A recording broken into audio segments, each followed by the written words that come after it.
يا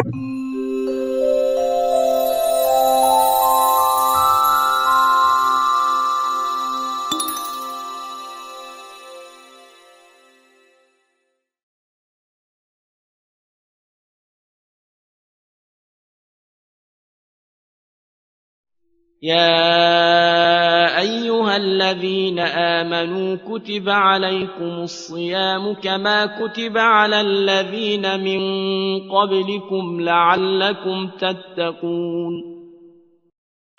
خب این آیه شریفه یا ایها الذین آمنوا کتب علیکم الصیام کما کتب علی الذین من قبلکم لعلکم تتقون، این لعل شاید تقوا پیشه کنید، این به معنای امیده، یعنی امید این هست که این اتفاق بیفته. خب در مورد خدای متعال امید معنا نداره، خدا عالم به سر و خفیات و همه چیز، امید معنی نداره. بنابراین مراد این است که این ماه رمضان را، این تشریع الهی را قرار دادیم تا زمینه‌ای باشد، بستری باشد برای رواج تقوا. خطاب هم لعلکم تتقون، خطاب به عموم است، یعنی بین شما مردم تقوا رواج پیدا کن. ماه رمضان بنابراین ماه رواج تقواست. تقوا یعنی چه؟ تقوا اونطوری که در ترجمه ها رایج شده درست هم هست، یعنی پروا کردن. در تعبیرات معمولی ماها ملاحظه کردن، میگن فلانی ملاحظه فلانی رو داره، شما ملاحظه فلان کس رو دارید. پروا یعنی این، پروا کردن، ملاحظه کردن، این معنای تقواست. اتقوا الله یعنی ملاحظه خدا رو بکنید، پروا داشته باشید از خدای متعال.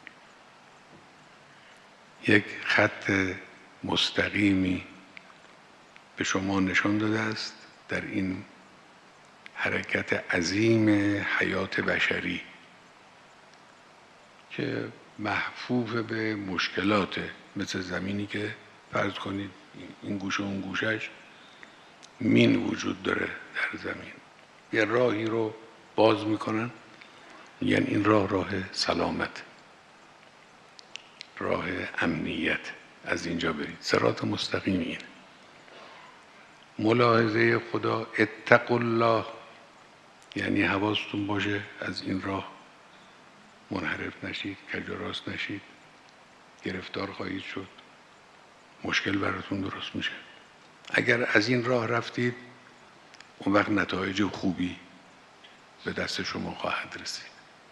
اون نتایج را هم خدا در قرآن مکرر در آیات متعدد قرآنی بیان کرده. لعلکم ترحمون،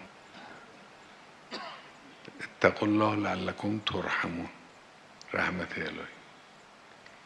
لعلکم تفلحون، فلاح، فلاح یعنی رستگاری. اگر تقوا بود رستگاری برای انسان پیش میاد. لعلکم تهتدون، در بعض از آیات هست تقوا موجب هدایت. وقتی تقوا پیشه کردید مشکلات، کوره راه ها از جلو شما عقب خواهد رفت، راه درست برای شما روشن خواهد شد.